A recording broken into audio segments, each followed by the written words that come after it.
नमस्कार dear student, स्वागत है आप सबका हमारे YouTube चैनल श्याम क्लासेज में। तो मित्रों, सभी का बहुत बहुत स्वागत है, हार्दिक अभिनंदन है। सीईटी का पूरा पेपर 2024 यानी अति महत्वपूर्ण प्रश्न हम पूरा पेपर यहां पर करने वाले हैं। तो सारे के सारे कैंडिडेट तैयार हो जाइए। और यदि आप में से कोई भी चैनल पर नया विजिट कर रहा है तो चैनल को कर लीजिएगा सब्सक्राइब है। मैं जल्द ही आपको पूरा का पूरा पेपर यानी पूरे 150 क्वेश्चन हम करने वाले हैं मात्र 20 से 25 मिनट में। ठीक है, 20 से 25 मिनट में आपकी ये पूरी क्लास होने वाली है और सीटी का पूरा पेपर है, अति महत्वपूर्ण क्वेश्चन रहने वाले हैं, तो एक भी मिनट स्किप मत कीजिएगा। ठीक है, और चैनल को कर लीजिएगा सब्सक्राइब। ठीक है, तो चलिए टाइम को वेस्ट नहीं करते हुए जल्दी से क्लास को कर देते हैं शुरू। और एक चीज और, 1 मिनट और लेना चाहूंगा मैं आपकी। 1 मिनट में ये लेना चाहूंगा कि आप एक काम करना, आपके एक तो व्हाट्सएप चैनल देखो, व्हाट्सएप चैनल, क्योंकि टेलीग्राम तो ऐसा सुनने में आ रहा है बंद बंद होने वाला है। फिर भी टेलीग्राम और व्हाट्सएप दोनों की लिंक जो है ना, लिंक मैं आपको डिस्क्रिप्शन में दे दूंगा, वहां से आप है ना ज्वाइन कर सकते हो, क्योंकि वहां पर आपको पीडीएफ और नोट्स भेजे जाएंगे। ठीक है, चलिए तो टाइम को वेस्ट नहीं करते हुए शुरू कर देते हैं भाई। चलिए, पहला ही आपका क्वेश्चन आ रहा है और आपके सामने है, देखो भाई, पहला ही आपका क्वेश्चन आ गया है और क्वेश्चन आपके सामने है। चलिए, क्वेश्चन क्या कहता है? क्वेश्चन कहता है तृतीय बौद्ध संगीति किस शासक के कार्यकाल में हुई थी? ठीक है, मैं थोड़ा फास्ट करवाने वाला हूं क्योंकि काफी हमें क्वेश्चन करने हैं भाई। तो तृतीय बौद्ध संगीति किस शासक के कार्यकाल में हुई थी, ये आपसे पूछा गया है। तो ये आपके अशोक के कार्यकाल में हुई थी भाई। किसके कार्यकाल में हुई थी? अशोक जो था उसके कार्यकाल में हुई थी तृतीय बौद्ध संगीति। ठीक है ना, लगभग आपके 251 ईसा पूर्व की बात है। 251 ईसा पूर्व की ये बात है आपके। ठीक है, इस सभा में बुद्ध की शिक्षाओं को नए सिरे से संकलित करने के लिए, मतलब आपके अभिधम अभिधम नामक तीसरा पिटक भी यहां पर जोड़ा गया था, याद रखिएगा। अगला क्वेश्चन देखिए, अगला क्वेश्चन है आपका, अगला क्वेश्चन क्या कहता है? अगला क्वेश्चन आपका फिर से महत्वपूर्ण हो जाता है। क्वेश्चन में आपके लिखते हैं कि वह कौन सा अंतिम वर्ष था जब भारत में रेल बजट और केंद्रीय बजट अलग अलग प्रस्तुत किया गया था? बताइए वो कौन सा बजट था, आपसे पूछा गया। ठीक है ना, कौन सा अंतरिम बजट, अंतिम बजट, अंतिम वर्ष था, अंतिम वर्ष था आपके जिसमें बजट और केंद्रीय बजट अलग अलग प्रस्तुत किया गया है ना, कौन सा अंतिम वर्ष था, ये पूछा गया है। तो राइट आंसर कौन सा हो जाएगा आपके? ये आपके 2016 हो जाएगा, वो 2016 था भाई। ठीक है ना, सारे के सारे इंपॉर्टेंट क्वेश्चन है, एक भी मिनट स्किप मत कीजिएगा। और कोई भी आप में से नया विजिट कर रहा है तो सब्सक्राइब जरूर कर लीजिएगा। ठीक है, चलिए अगला क्वेश्चन देखिए। अगला क्वेश्चन आपका, क्रिप्स मिशन का प्रस्ताव कब आया? ये जो आपके क्रिप्स मिशन है इसका प्रस्ताव कब आया था? 30 मार्च 1942 को, 30 मार्च 1943 को, 30 मार्च 1941 को, या 30 मार्च 1940 को? तो राइट आंसर कौन सा हो जाएगा? 30 मार्च 1942 आपका राइट हो जाएगा। ए को यानी लॉक कर देते हैं, यहां पर ए आपका लॉक हो जाएगा। अगला क्वेश्चन देखिए, अगला आपका क्वेश्चन है, क्वेश्चन आपका ऐसा कि भारतीय स्वाधीनता संग्राम के दौरान रोलेट एक्ट के ने आम लोगों में रोष क्यों भड़काया था? बताओ क्यों भड़काया था भाई? इसमें इसने श्रमिक संघों की गतिविधियों को दबाया, इसने भारतीय पारंपरिक शिक्षा का दमन किया, इसने धार्मिक स्वतंत्रता पर कटौती की, या इसने सरकार को बिना मुकदमा चलाए जनता को बंदी बनाने के लिए अधिकृत किया? कौन सा आपके राइट हो जाएगा? तो राइट कौन सा हो जाएगा? इसमें आपके क्या हुआ था पता है? इसमें आपके ये हुआ था कि इसने सरकार को बिना मुकदमा चलाए जनता को बंदी बनाने के लिए अधिकृत किया था, यानी डी आपका राइट हो जाएगा यहां पर। अगला क्वेश्चन देखिए, अगला क्वेश्चन है, करो या मरो आंदोलन का दूसरा नाम क्या है? ये जो आपका करो या मरो आंदोलन है इसका दूसरा नाम क्या है? सविनय अवज्ञा आंदोलन है, या असहयोग आंदोलन है, या भारत छोड़ो आंदोलन है, या खिलाफत आंदोलन है? कौन सा आपके यहां पर राइट हो जाएगा? तो राइट आंसर कौन सा हो जाएगा यहां पर आपके? करो या मरो का आंदोलन का दूसरा नाम क्या था? तो वो था आपके भारत छोड़ो आंदोलन। को क्या नाम था? भारत छोड़ो आंदोलन। तो सी यहां पर लॉक हो जाएगा। अगला क्वेश्चन देखिए भाई, अगला क्वेश्चन आपका ये कहता है कि हाँ, गंधार कला मिश्रण क्या थी? गंधार कला मिश्रण बताना है आपको। गंधार कला मिश्रण मतलब गंधार कला जो मिश्रण थी वो क्या थी आपके, पूछा गया है। तो वो क्या थी आपकी? वो मूर्ति कलाओं को भारतीय और यूनानी शैलियों का, मतलब गंधार कला मिश्रण किसकी थी? मूर्ति कलाओं और भारतीय यूनानी शैलियों का मिश्रण था। ये किसका मिश्रण था? मूर्ति कलाओं और भारतीय यूनानी शैलियों का। तो राइट आंसर ए को लॉक कर देंगे यहां पर। अगला क्वेश्चन देखिए, अगला क्वेश्चन है आपके, किस स्थान पर राजस्थान, क्या लिखा है? किस स्थान पर राजस्थान की सबसे प्राचीन सभ्यता के अवशेष पाए गए? बताओ किस स्थान पर पाए गए? तो राइट आंसर कौन सा हो जाएगा? कालीबंगा हनुमानगढ़ हो जाएगा, यानी यहां पर ए को लॉक कर देते हैं। ए आपका राइट आंसर हो जाएगा भाई। ठीक है, कालीबंगा हनुमानगढ़ आपका ए आपका राइट हो जाएगा। ठीक है, तो आपको पता होना चाहिए कि प्राचीन सभ्यता के अवशेष जो है वो कालीबंगा हनुमानगढ़ में मिले हैं। और कालीबंगा क्यों प्रसिद्ध है?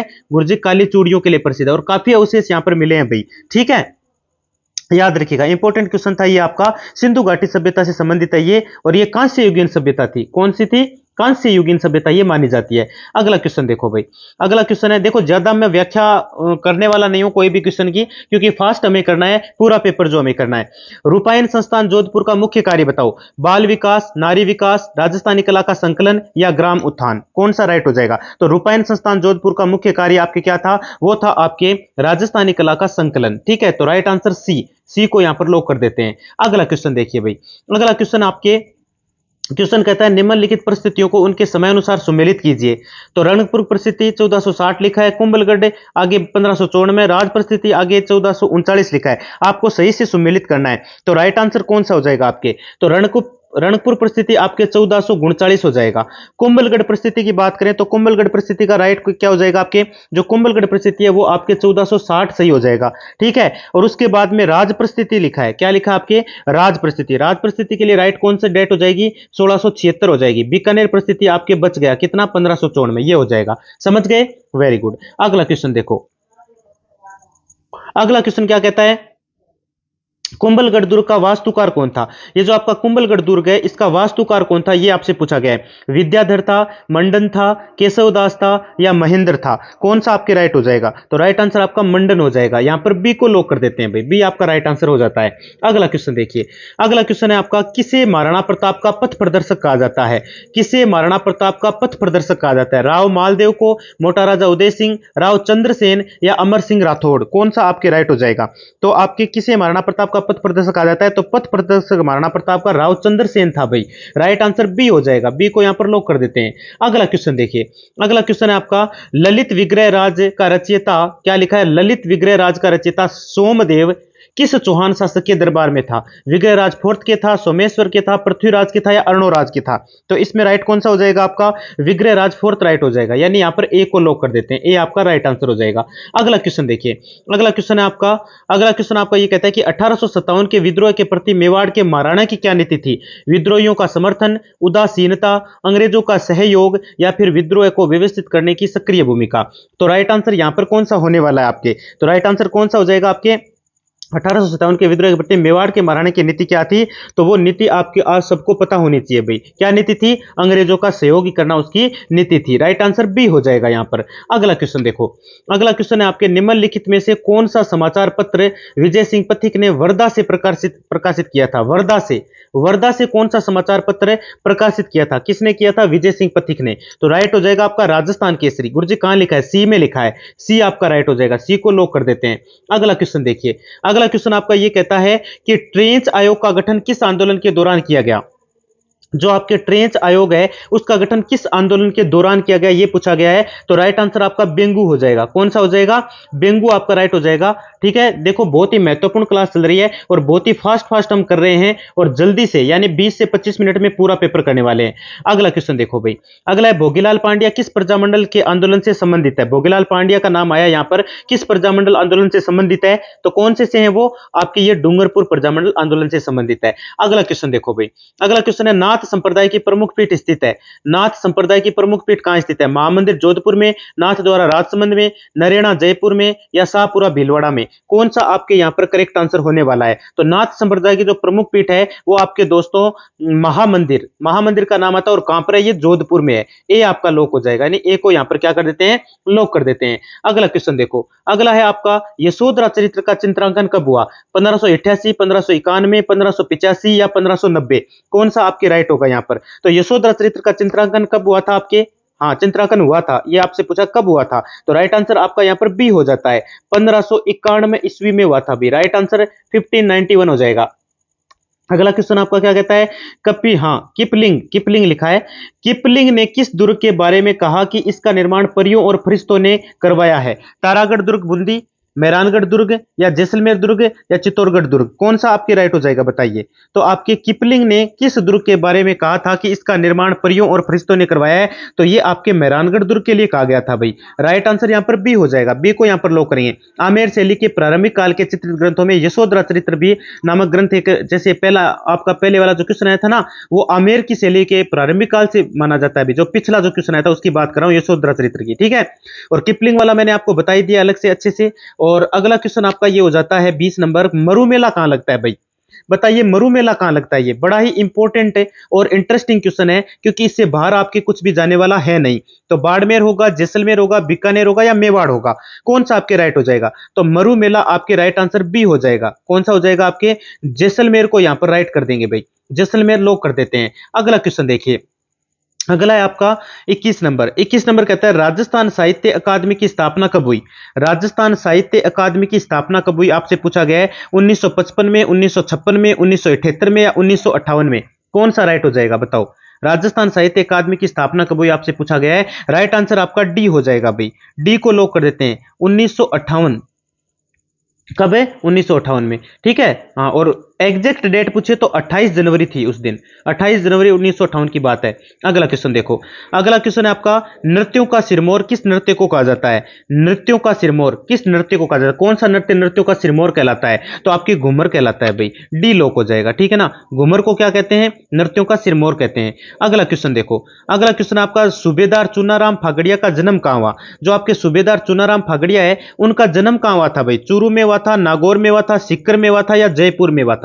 बताइए, बड़ा ही इंपॉर्टेंट क्वेश्चन आपका फिर से हो जाता है। तो सूबेदार चुनाराम फागड़िया का जो जन्म है वो कहां हुआ था आपके? वो आपके हुआ था सीकर में हुआ था भाई। कहां हुआ था? सीकर में, यानी आपका सी, सीकर लॉक हो जाएगा, यहां पर सीकर को लॉक कर देते हैं। अगला क्वेश्चन देखिए, अगला क्वेश्चन आपका 24 नंबर। 24 नंबर कहता है कि खेजड़ी वृक्ष की पूजा किस पर्व पर की जाती है? खेजड़ी वृक्ष की पूजा आपसे पूछा गया है किस पर्व पर की जाती है? तो ये आपके दशहरे पर की जाती है दोस्तों, डी आपका लॉक हो जाएगा। हाँ बिल्कुल, दशहरा आप राइट करेंगे। यहां पर दशहरे के अवसर पर क्या की जाती है? खेजड़ी, यानी जो केलिया जो होता है ना आपके, उसकी पूजा की जाती है ना। ये त्योहार प्रतिवर्ष अश्विन शुक्ला दशमी को मनाया जाता है, जब भगवान श्री राम ने लंका विजय करके जब घर आए थे, तब आपको पता होगा। और ये देवी हाँ देवी दुर्गा से जुड़ा हुआ है, क्योंकि नवरात्रि के 10वें दिन विजयादशमी के दिन दुर्गा महिषासुर का वध कर महिषासुर मर्दिनी कहलाई थी। और राजस्थान में कोटा जिले में दशहरा विशेष मेला प्रसिद्ध भी माना जाता है, कोटा जिले में लगता है विशेष मेला। अगला क्वेश्चन देखिए, अगला है चौंप नामक आभूषण शरीर के कौन से अंग में पहना जाता है? चौंप नामक आभूषण शरीर के कौन से अंग में पहना जाता है आपसे पूछा गया है, बड़ा ही इंपॉर्टेंट क्वेश्चन आपका। तो ये आपके नाक में पहना जाता है भाई। चौंप कहां पहना जाता है? नाक में पहना जाता है, बी आपका राइट हो जाएगा, यहां पर बी को लॉक कर देते हैं। अगला 26 नंबर क्वेश्चन, तिमणिया कहां पहना जाता है? अरे वाह, वेरी गुड गुरु जी, बहुत ही अच्छा प्रश्न है। तिमणिया कहां पहना जाता है? तिमणिया कहां पहना जाता है? तो तिमणिया जो होता है वो आपका वो गले में पहना जाता है भाई। कहां पहना जाता है? एक हार की तरह होता है और इसे गले में पहना जाता है। कीमती नगों से युक्त गले में ताबीज के रूप में पहने जाने वाला आभूषण होता है और इसी को तिमणिया कहा जाता है, याद रखिएगा। अगला क्वेश्चन देखो, अगला क्वेश्चन है आपका, अगला क्वेश्चन क्या है? सुमेलित कीजिए। आपको क्या करना है? सुमेलित करना है भाई। एक तरफ स्थापत्य कला, एक तरफ हवेलियां लिखी गई है। उदयपुर नथमल की हवेली लिखा है, जैसलमेर बागौर की हवेली, जैसलमेर लालचंद टड्डा की हवेली लिखी है और फलोदी सलेम सिंह की हवेली लिखा है। आपको मिलाना है इनको, ठीक है। तो देखो सीधा मिला के बता देता हूं मैं आपको। तो स्थापत्य कला एक तरफ है और एक तरफ आपके हाँ हवेलियां, जुड़ी हवेलियां लिखी गई है, ठीक है। बिल्कुल उनके स्थान लिखे गए हैं स्थापत्य कला के। तो बताओ कौन सा? सबसे पहले उदयपुर, उदयपुर आपके लिखा है, तो बताओ उदयपुर कहां पर हो जाएगा आपके? ये बागौर हवेली हो जाएगा। उदयपुर में कौन सी है आपके? बागौर हवेली उदयपुर में है भाई, ठीक है ना। तो राइट आंसर कौन सा होगा आपके? ए का, तो ए मिल जाएगा बागौर हवेली से। अब जैसलमेर लिखा है भाई, और गुरुजी जैसलमेर का तो हमें अच्छे से पता है। और जैसलमेर आपके जैसलमेर वाला कौन सा हो जाएगा? जैसलमेर वाला आपके हो जाएगा जो सालिम सिंह है ना, उनकी हवेली जैसलमेर में है। एक और भी लिख दिया इसने, शायद मेरे ख्याल से रिपीट कैसे हुआ है यहाँ पर, 2 बार मैंने ही गलती कर दी होगी। वैसे एक और भी है, नथमल की हवेली भी जैसलमेर में ही है। तो कोई सा भी कर दो, जैसलमेर से तो ये मिलाओ चाहे ये मिलाओ, दोनों ही सही है। अब एक लास्ट बचा है फलोदी, वो आपके लालचंद टड्डा की हवेली हो जाएगी, ठीक है, याद रखना। अगला क्वेश्चन देखिए, क्वेश्चन है मीणा जाति के आराध्य देवता बताओ। मीणा जाति के आराध्य देवता कौन है भाई? मीणा जाति का आराध्य देवता आपसे पूछा गया है, बड़ा ही इंपॉर्टेंट क्वेश्चन है ये। तो मीरा जो आपके जो मीणा जाति है ना, उसके जो आराध्य देव है ना, वो किन को कहा जाता है? वो आपके भूरिया बाबा को कहा जाता है। गुरुजी कहां लिखा है? सी में लिखा है, तो सी आपका राइट हो जाएगा। भूरिया बाबा मीणा जनजाति के आराध्य देवता है। इनका प्रमुख मंदिर है नाना रेलवे स्टेशन पाली से 10 मील दूर चांदीला की पहाड़ी, नाम सुना है क्या? हाँ, सिरोही में स्थित है। और चांदीला की पहाड़ी कहाँ है आपके? सिरोही में है, और ये चांदीला की पहाड़ी पर वहां पर स्थित है इनका मंदिर, ठीक है। अगला क्वेश्चन देखो, अगला क्वेश्चन, निम्न में से कौन सा वाद्य यंत्र बांसुरी की तरह होता है? इनमें से बांसुरी की तरह कौन सा वाद्य यंत्र होता है भाई? पहला है अलगोजा, दूसरा भपंग, तीसरा रावणता और डी में तंदूरा लिखा है। तो रावणता तंदूरा ये तो बांसुरी की तरह नहीं होते हैं भाई, तो बांसुरी की तरह कौन होता है गुरुजी? अलगोजा को लॉक करो। तो ए अलगोजा आपके लॉक हो जाएगा। अलगोजा जो होता है ना वो आपके बांसुरी की तरह होता है दोस्तों। अगला क्वेश्चन देखो, 30वां क्वेश्चन क्या कहता है? रामनाथ चौधरी का संबंध किस वाद्य यंत्र से है? जो रामनाथ चौधरी है ना उनका जो संबंध है वो कौन से वाद्य यंत्र से, ये आपसे पूछा गया है। तो इनका वाद्य यंत्र किससे? आपके इसका भी अलगोजे से ही है। रामनाथ चौधरी अलगोजा जो वाद्य यंत्र होता है उसी से संबंधित है। अगला क्वेश्चन देखो, अगला है राजस्थान के किस शहर में होली के दौरान रम्मत आयोजन किया जाता है? बताओ राजस्थान के किस शहर में होली के दौरान रम्मत का आयोजन किया जाता है? करौली, जोधपुर, जैसलमेर, बीकानेर, कौन सा आपके राइट हो जाएगा? बताओ। हाँ, बड़ा ही इंपॉर्टेंट क्वेश्चन हो जाता है। राजस्थान के बीकानेर शहर में होली के दौरान रम्मत का आयोजन किया जाता है, ठीक है ना? कहां किया जाता है? बीकानेर शहर में। तो राइट क्या कौन सा हो जाएगा? बीकानेर को लॉक करो सर, डी आपका लॉक हो जाएगा। अगला क्वेश्चन देखिए, अगला क्वेश्चन कहता है आपके महाराष्ट्र में पश्चिमी घाट किस नाम से जाना जाता है? नीलगिरी, सह्याद्री, मालवा का पठार, अन्नामलाई, बताओ कौन सा राइट हो जाएगा? गुरुजी यहाँ पे तो सह्याद्री को लॉक कर दो। तो महाराष्ट्र में पश्चिमी घाट किस नाम से जाना जाता है? वो सह्याद्री के नाम से जाना जाता है। अगला क्वेश्चन देखो भाई, अगला है आपके निम्नलिखित में से किस नदी का उद्गम भारत के बाहर है? किस नदी का उद्गम भारत के बाहर है? ब्रह्मपुत्र का, गंगा का, नर्मदा का या गोदावरी का? देखो दिन बहुत ही कम बचे हैं, तैयारी आपके लिए जरूरी है। सीटी का पेपर सर पे है तो जल्दी से मैं कहता हूं फटाफट से है ना इसको तैयार कर लेना। भी बहुत अच्छे क्वेश्चन है, सारे के सारे इंपॉर्टेंट है एक एक। तो हाँ, तो आपको पूछा निम्नलिखित में से किस नदी का उद्गम भारत के बाहर है? किस नदी का उद्गम भारत के बाहर है अभी बताओ? तो वो आपके, हाँ बिल्कुल ए ब्रह्मपुत्र का जो उद्गम है वो भारत के बाहर माना जाता है। ए लोक हो जाएगा। अगला क्वेश्चन देखो भाई, अगला क्वेश्चन आपके इनमें से कौन सी रब्बी की फसल नहीं है? इनमें से कौन सी ऐसी फसल है जो रब्बी की नहीं है? आपसे पूछा गया। गेहूं नहीं है, मकई नहीं है, चना नहीं है या सरसों नहीं है? तो आप सबको पता है, क्या ही बताना, मकई जो है ना, मकई जो है वो आपके खरीफ की है, न कि किसकी? रब्बी की। रब्बी की नहीं है, तो राइट आंसर बी को लॉक करेंगे यहां पर। अगला क्वेश्चन देखो भाई, भारत में मैग्नीज का अग्रणी उत्पादक कौन सा है?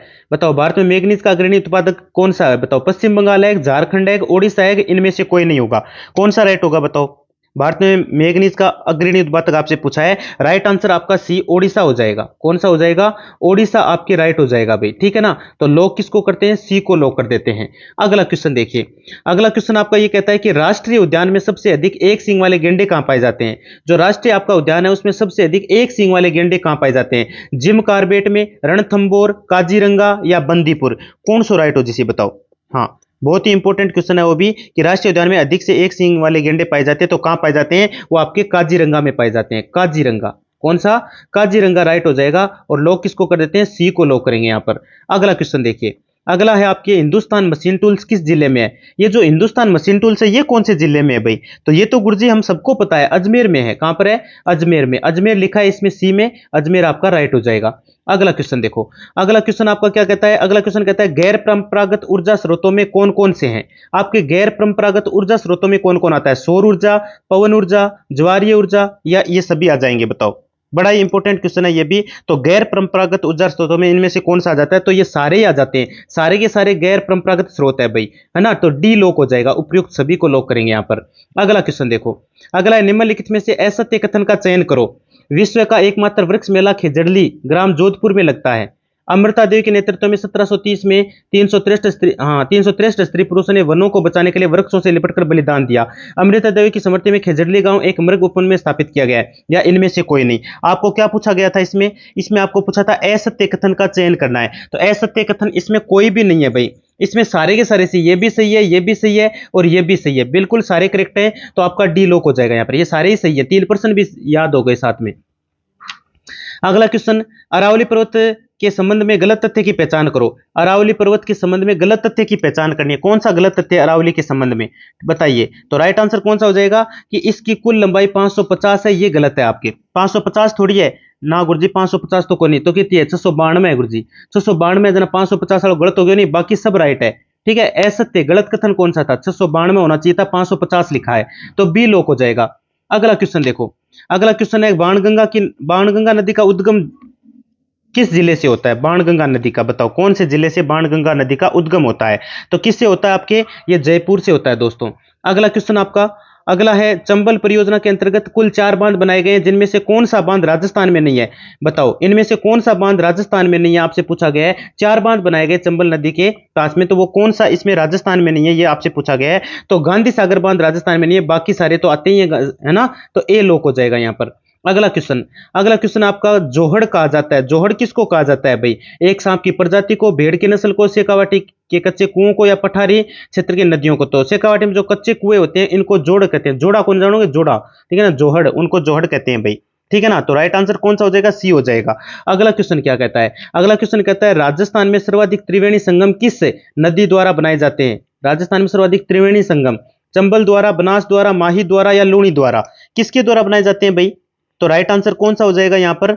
इसमें आपके जो चंबल, हाँ, तो राजस्थान में सर्वाधिक त्रिवेणी संगम किस नदी द्वारा बनाए जाते हैं? तो राइट आपका कौन सा हो जाएगा यहाँ पर? बनास नदी राइट हो जाएगा। बनास को लॉक कर देते हैं, सी लॉक हो जाता है यहाँ पर। अगला क्वेश्चन देखिए। अगला क्वेश्चन है निम्नलिखित में से कौन सा कथन सही है? इनमें से कौन सा कथन सही है, ये आपसे पूछा है ना। और धन विधेयक राज्यसभा में प्रस्तुत होता है। अब देखो आपके आ गई है कौन सी, क्या बोलते हैं वो पे, राजनीति आ गई है। अब राजनीति पढ़ेंगे। हमने कितने क्वेश्चन कर लिए? काफी क्वेश्चन हमने कर लिए, 46 क्वेश्चन किए, जो कि सारे इंपॉर्टेंट थे। उसमें आपके इंडिया का भी आया जीके, और अपने राजस्थान का भी आया, तो वो तो कंप्लीट हो चुका है। अब बात करते हैं हम राजनीति की। तो धन विधेयक सभा में प्रस्तुत होता है, धन विधेयक लोकसभा में प्रस्तुत होता है, या यह संसद किसी भी सदन में प्रस्तुत किया जा सकता है, या यह लोकसभा में प्रस्तुत नहीं किया जा सकता? कौन सा करेक्ट होगा बताओ? हाँ, बड़ा इंपॉर्टेंट क्वेश्चन आया है आपके लिए। ये आपको पूछा है कि, हाँ, क्या पूछा है? निम्नलिखित में से कौन सा कथन सही नहीं है, ये आपसे पूछा है यहाँ पर। और बड़ा ही इंटरेस्टिंग और बढ़िया क्वेश्चन आया है आपके लिए, ठीक है ना। तो आपके धन विधेयक जो है वो लोकसभा में प्रस्तुत नहीं होता है, बी यहाँ पर लोक हो जाएगा। अगला क्वेश्चन देखो भाई, 48 नंबर क्या कहता है? कहता है उच्चतम न्यायालय द्वारा आज तक की दूसरी सबसे बड़ी खंडपीठ किस केस में बनी?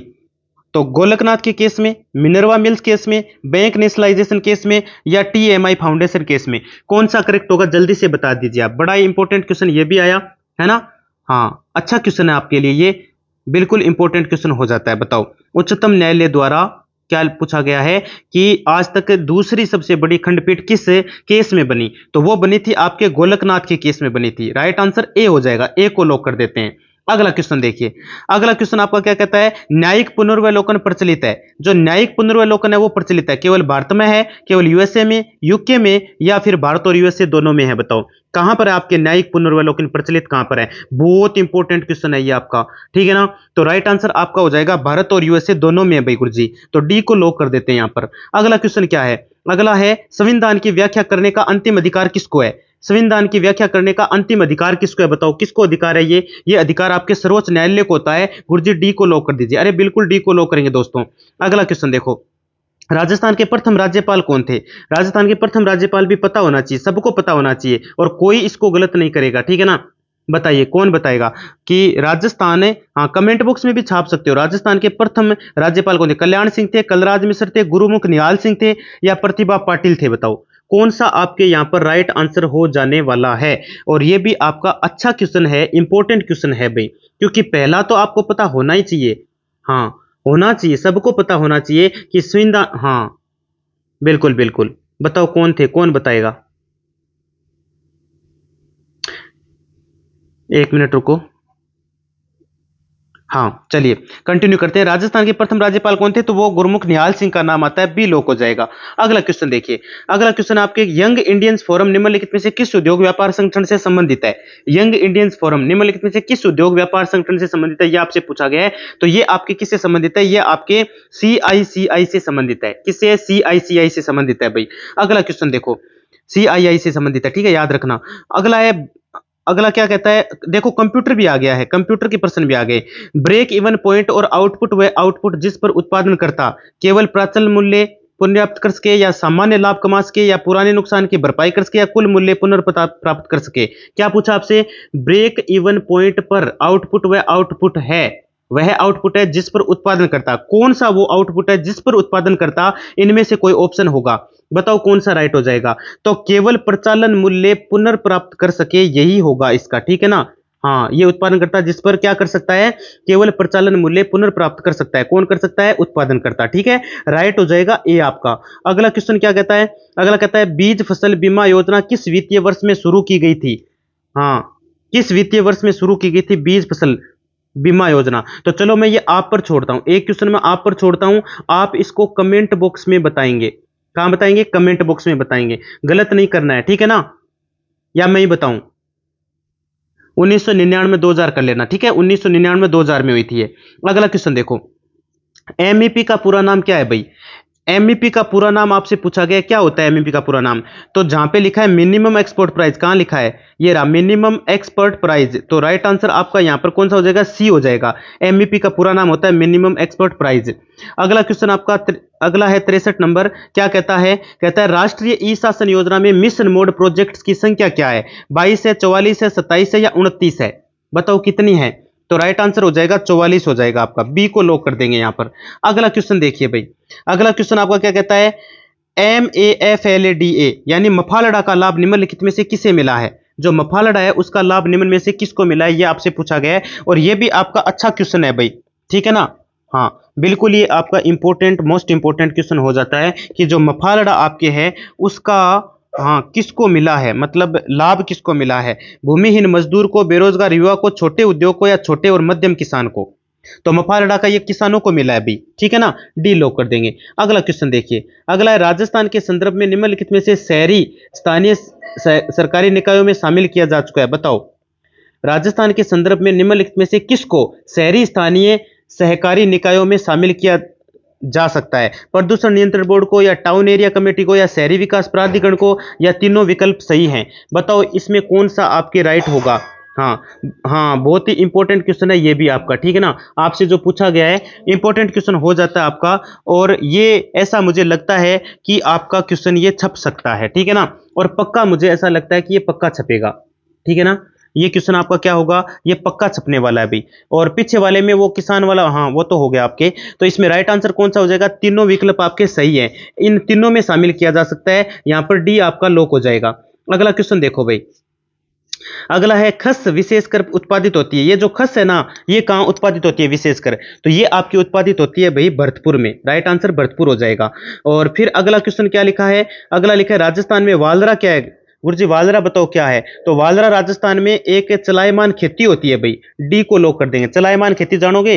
वालरा कब है चलायमान? भील जनजाति द्वारा जैसे भील जनजाति करती है ना पहाड़ी क्षेत्रों में चिमाता, मैदानी क्षेत्रों में दज्जिया, ऐसे अलग अलग नाम होते हैं। वैसे ही राजस्थान में उदयपुर, डूंगरपुर, बारां में वालरा कृषि की जाती है भाई, ठीक है? अगला क्वेश्चन है राजस्थान राज्य सहकारी मुद्रालय लिमिटेड जयपुर की स्थापना कब की गई? बताओ कब की गई? तो वो आपके 1960 में की गई। गुरुजी कहां लिखा है? यहां लिखा है। कहां लिखा है? एक मिनट, यहां लिखा गया 1960 में, ठीक है? राइट आंसर डी हो जाएगा यहां पर। अगला क्वेश्चन देखो भाई, अगला क्वेश्चन है राजफेड द्वारा पशु आहार फैक्ट्री कीटनाशक दवाइयों की फैक्ट्री का संचालन कहां किया जा रहा है? बताओ, एक प्रकार से नया क्वेश्चन आपका यहां पर। तो राजफेड द्वारा पशु आहार फैक्ट्री कीटनाशक दवाइयों फैक्ट्री का संचालन कहां किया जा रहा है? जयपुर, भरतपुर, अजमेर, कोटा। कौन सा करेक्ट होगा बताओ यहां पर? तो राइट आंसर कौन सा होगा यहां पर? बिल्कुल जयपुर राइट हो जाएगा, ए को लॉक कर देंगे भाई, ठीक है? अगला क्वेश्चन देखो, अगला है राजस्थान में प्रथम सहकारी समिति कहां स्थापित की गई थी? राजस्थान में प्रथम सहकारी समिति कहां स्थापित की गई? भिनाय, भिलाड़ा, रावला या फिर केकड़ी? कौन सा राइट हो जाएगा बताओ यहां पर? तो राइट कौन सा हो जाएगा यहां पर? गलत किसी का नहीं होना चाहिए, भिनाय आपका राइट हो जाएगा, ए को यहां पर लॉक करेंगे भाई, ए आपका लॉक हो जाएगा, ठीक है? गतिज ऊर्जा और स्थितिज ऊर्जा में सम्मिलित रूप को क्या कहा जाता है? गतिज ऊर्जा और स्थितिज ऊर्जा का सम्मिलित रूप है उसको क्या कहा जाता है? विज्ञान भी आ गई, देख लो सारे सब्जेक्ट आ रहे हैं, देख लेना, बाद में कहोगे करवाया नहीं। यांत्रिक ऊर्जा, राइट आंसर सी हो जाएगा यहां पर, ठीक है? अगला है एक बंद मार्ग पर किसी संरक्षित बल द्वारा किया गया कार्य क्या होता है? न्यूनतम होता है, इनमें से कोई नहीं, अधिकतम होता है या शून्य के बराबर होता है? तो राइट आंसर हो जाएगा कम होता है, न्यूनतम। कहां लिखा है? बी लिखा है गुरुजी, बी राइट हो जाएगा, ठीक है? अगला क्वेश्चन आपका निम्नलिखित में से कौन सा ताप एसआई इकाई को व्यक्त करता है? मतलब ताप का मतलब कौन सा ताप की एसआई इकाई को, ताप का एसआई मात्रक, एच जेड, के एल, के या डिग्री सेंटीग्रेड? तो राइट कौन सा हो जाएगा? के हो जाएगा। के का मतलब होता है केल्विन। क्या होता है? केल्विन होता है, केल्विन, ठीक है? राइट आंसर के हो जाएगा, सी को लॉक कर देंगे। अगला है रेफ्रिजरेटर में खाद्य पदार्थ ताजा रखने हेतु सुरक्षित तापमान क्या है? खाद्य पदार्थों को ताजा रखने के लिए सुरक्षित तापमान कितना होना चाहिए? तो राइट आंसर आपका 4 डिग्री सेंटीग्रेड हो जाए, 4 डिग्री सेंटीग्रेड बिल्कुल इतना होना चाहिए। अगला आपका है धातु उष्मा की सुचालक होती है क्योंकि? धातु उष्मा की सुचालक होती है, क्यों होती है बताओ? क्यों? क्योंकि इसमें मुक्त इलेक्ट्रॉनों में संख्या होते हैं, या परमाणु अपेक्षाकृत अधिक दूरी पर होते हैं, या इनकी सतह परावर्तित होती है? बताओ कौन सा राइट हो जाएगा? तो भैया इनमें मुक्त इलेक्ट्रॉन पाए जाते हैं, ए लॉक हो जाएगा यहां पर। अगला क्वेश्चन देखो, अगला है उष्मा का संचरण की विधि है। उष्मा का संचरण की विधि कौन सा राइट हो जाएगा? उष्मा के संचरण की विधि तो उष्मा सेवन द्वारा भी होती है, चालन द्वारा, विकिरण द्वारा, सभी राइट हो जाएंगे, डी लॉक हो जाएगा भाई। सेवन, चालन, विकिरण ये सब होते हैं उष्मा में। इसमें जैसे आप किसी सरिये को लोहे के एक तरफ से गर्म करते हैं, दूसरा हिस्सा धीरे धीरे अपने आप गर्म हो जाता है भाई, तो वो चालन हो गया ना उसमें। सुबह का सूरज इतना गर्म नहीं होता जितना दोपहर का होता है। क्यों? कारण क्या है इसका? तो इसका एक ही कारण हो सकता है। कौन सा कारण हो सकता है? कि सुबह के समय सूरज की किरणों को अंतरिक्ष में अधिक दूरी तय करनी पड़ती है। सीधी सी बात यही है। तो डी लॉक हो जाएगा यहाँ पर। अगला क्वेश्चन, हाँ ये गलत मत कर दीजिएगा। पानी में घुलने पर निम्न में से कौन सा एसिड H प्लस आयन देता है? पानी में घुलने के बाद कौन सा इसमें जो एसिड है जो H प्लस आयन देता है? तो वो देता है आपके एसिटिक अम्ल। कौन सा देता है? एसिटिक अम्ल। गुरुजी एसिटिक अम्ल देता है? बिल्कुल देता है। बी में लिखा है। सूत्र होता है CH3COOH। अगला क्वेश्चन देखिए। अगला है आपका, निम्नलिखित में से कौन सा प्रकृति में क्षारकीय है? प्रकृति में क्षारीय कौन सा है? तो वो आपके राइट आंसर हो जाएगा NaOH। सबसे ज्यादा मतलब इसका पीएच मान जो होता है वो आपके 14 के लगभग होता है भाई। ठीक है, सबसे ज्यादा क्षारकीय होता है NaOH। ठीक है, अगला क्वेश्चन देखो। अगला है, अम्ल और क्षार के साथ अभिक्रिया करता है। अम्ल और क्षार के साथ कौन अभिक्रिया करता है इनमें से? तो राइट आंसर कौन सा हो जाएगा? गुरुजी बी को लॉक कर दीजिए। बिल्कुल बी को लॉक करेंगे। बी का Al2O3। Al2O3 एल्यूमिनियम ऑक्साइड करता है। अगला क्वेश्चन देखिए। अगला है आपका, विटामिन सी किस अन्य नाम से भी जाना जाता है? विटामिन सी किस अन्य नाम से जाना जाता है ये पूछा है। तो राइट आंसर हो जाएगा एस्कार्बिक अम्ल। बी लॉक हो जाएगा यहाँ पर। तो बड़ी इंटरेस्टिंग ये क्लास रही, इंपॉर्टेंट क्लास थी। 30 मिनट में सारे क्वेश्चन हमने फटाफट से हटा दिए। देखो 82 है ना, 82 नहीं ज्यादा थे क्वेश्चन तो, लेकिन नंबर ऊपर नीचे लिखा गया था। ठीक है, धन्यवाद मित्रों। ऐसी क्लास के लिए चैनल को सब्सक्राइब कर लीजिएगा और क्लास को पूरी जरूर, मतलब यदि विजिट कर गए हो तो पूरा जरूर देखिए, क्योंकि बहुत फायदा होने वाला है आपको। धन्यवाद।